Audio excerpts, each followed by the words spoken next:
Bonsoir à tous et à toutes, parce qu'il est 2h30 du matin et qu'il faudrait que je sois en train de dormir, mais je suis en train de parler de téléphone et de faire des vidéos.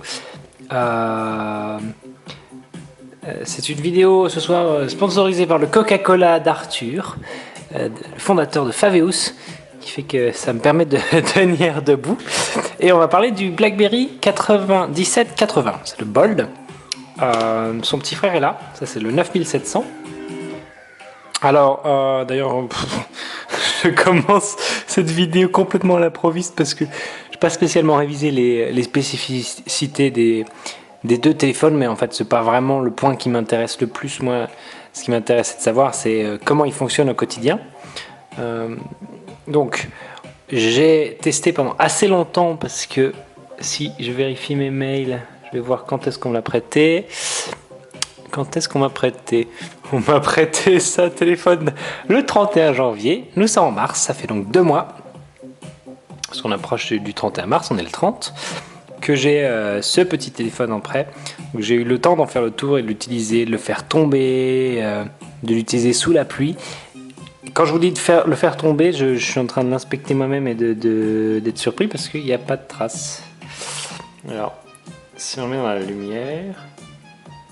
il est nickel. Donc, il y a tout mon bureau qui s'écroule. C'est pas grave. Donc, comme je vous disais, physiquement parlant, les deux téléphones sont très similaires. Hein, c'est la même chose, sauf que celui-là, il a un contour de chrome, comme ça, si la mise au point se fait. On voit pas très bien. Il n'y a plus de batterie d'ailleurs. Et celui-là est tout noir. Il est tout noir. La différence aussi, c'est que j'ai mis la coque de charge, pas le Ringo. Il va falloir que je récupère d'ailleurs tout de suite sur le nouveau, puisque je le chargeais avec ça. Donc sinon, à l'intérieur, niveau batterie, emplacement carte mémoire, carte SIM, etc., c'est exactement la même chose. D'ailleurs, les batteries sont les mêmes. Les emplacements connectiques sont identiques. Ce qui va changer à l'intérieur de celui-là, c'est qu'il est plus puissant, donc il a plus de mémoire. On va pouvoir aller... trouver ça d'ailleurs quelque part. Stockage. Storage. Bon, alors il a 4 Go d'espace, mais ça c'est la carte micro SD. Et il y avait plus d'espace pour les applications. Je sais plus combien c'est, je crois que c'est 500 mégas. Et notamment plus de RAM. Je vais aller chercher en même temps que je fais la vidéo. Ça on le fait bien en mode aventurier.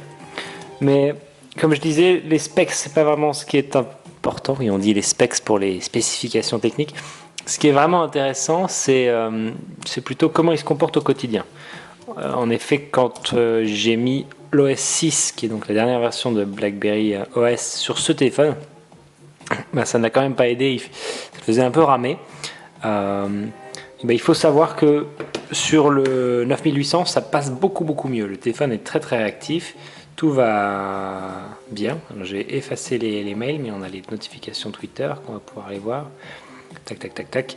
Le système tourne plutôt vite. Non, pas ça. J'essaye à chaque fois que je fais un test de téléphone que mes contacts téléphoniques se fassent pas emmerder par la suite. Alors, si on tape... on va faire... Non, pas... Je veux pas charger un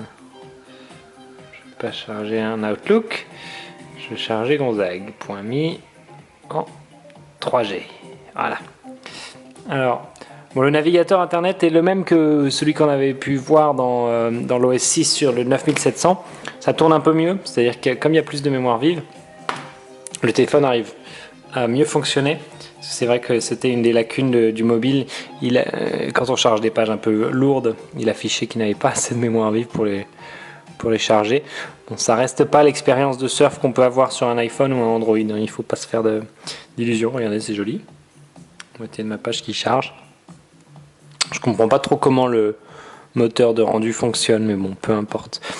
Sinon, nouvel appareil photo. Alors ça marche plutôt bien.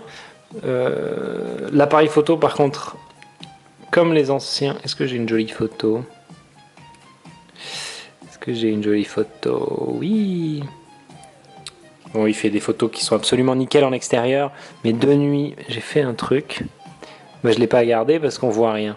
De nuit, c'est quand même pas le pied. Hein. c'est vrai que pour les vacances, ça faisait un bon appareil photo. Les couleurs sont assez justes sans être parfaites. Ah, j'ai fait une photo qui était rigolote. Oh, regardez.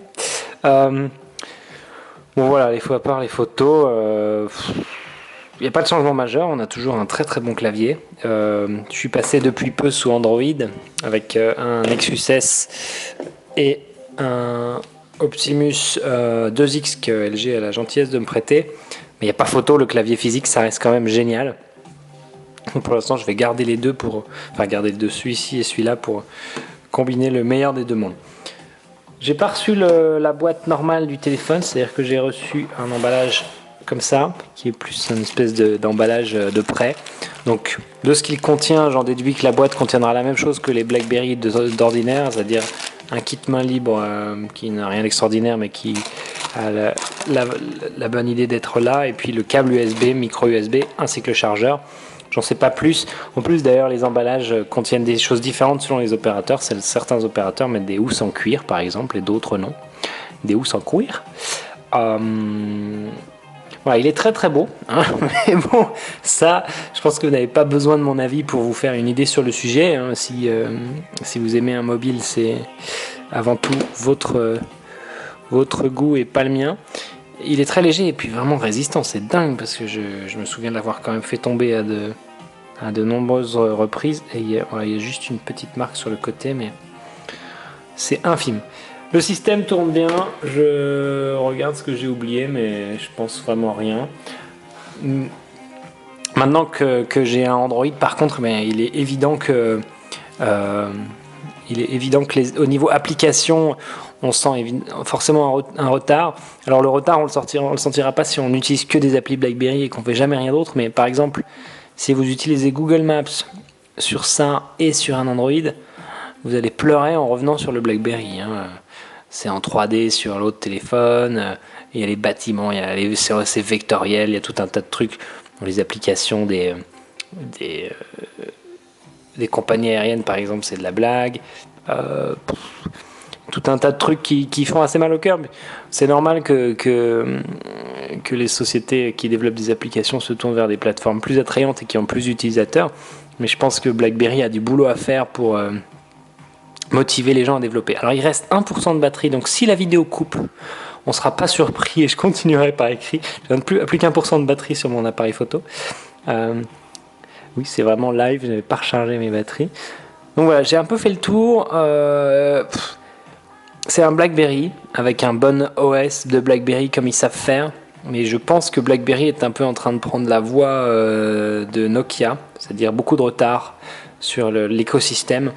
Et ils ont l'air de très très mal gérer les développeurs avec la tablette en ce moment. On verra ce que ça donne. C'est un bon mobile en tout cas pour les mails, ça reste du BlackBerry. Donc pour ça, je suis convaincu que c'est excellent.